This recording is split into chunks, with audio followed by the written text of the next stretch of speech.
Hello friends, இந்த வீடியோவில் மிளகாய் பஜ்ஜி பண்ணுறது எப்படி அப்படி பார்க்க போகிறோம். எல்லாருக்குமே வந்து பீச் பக்கம் போகிறாங்கன்னா வாங்குவோம். நான் வந்து 4 மிளகாய் தான் வந்து வாங்கினேன், பெரிய மிளகாயை. நல்லா வந்து ஃபஸ்ட்டு நல்லா கழுவி நல்லா கழுவிட்டு ஃபுல்லாக வந்து பார்த்திங்கன்னா கட் பண்ணிக்கோங்க. இந்த பாருங்கள், இந்த மாதிரி கட் பண்ணி ஃபுல்லாக உள்ள விதையை ஃபுல்லாக கம்ப்ளீட்டாக எடுத்துருங்க. எடுத்துட்டிங்கன்னா அதோடு வந்து பண்ணக்கூடாது. எடுத்துகிட்டு இந்த காம்பு அப்படியே இருக்கும், எடுத்துடுறாங்க. அதுக்கப்புறம் வந்து இந்த பாருங்கள் எவ்வளோ விதை இருந்துருப்பாங்க. வயிற்றுக்குள்ளே போனால் நல்லதில்லை, அதனால் விதையை ஃபுல்லாகவே கம்ப்ளீட்டாக எடுத்துருங்க. எடுத்ததுக்கப்புறம் நீங்கள் கடலமா நல்லா உப்பு மஞ்சள் அப்படி அதெல்லாம் போட்டு நல்லா கரைச்சி வச்சுக்கோங்க. கரைச்சி வச்சுட்டு அதில் கொஞ்சம் பெருங்காயம் கூட நீங்கள் போட்டுக்கலாம். கொஞ்சம் தண்ணியாகவே கரைச்சிக்கோங்க. அதுக்குள்ளே முக்கிய எண்ணெயில் போட்டால் வந்து இருந்தாலும் இது ரொம்ப டேஸ்ட்டாகவே இருக்கும்னு சொல்லலாம்.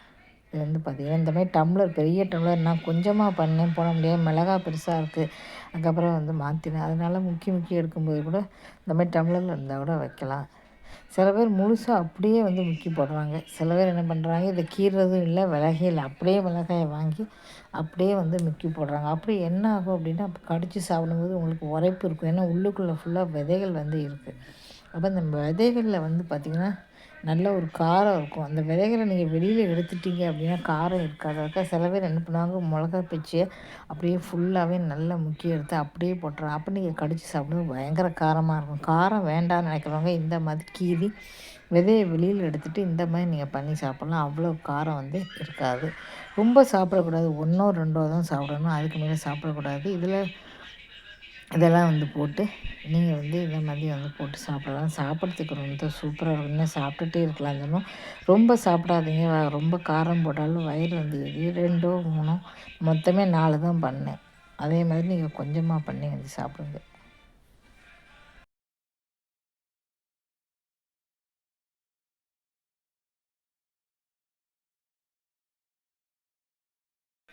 தொடர்ந்து வீடியோ பாருங்கள். இது மட்டும் இல்லாமல் நிறைய சமையல் வீடியோக்கள் வந்து போட்டிருக்கேன். தொடர்ந்து பார்த்தா ஆதரவு கொடுங்க, ஆதரவு கொடுப்பீங்க அப்படின்னு நம்புகிறேன்.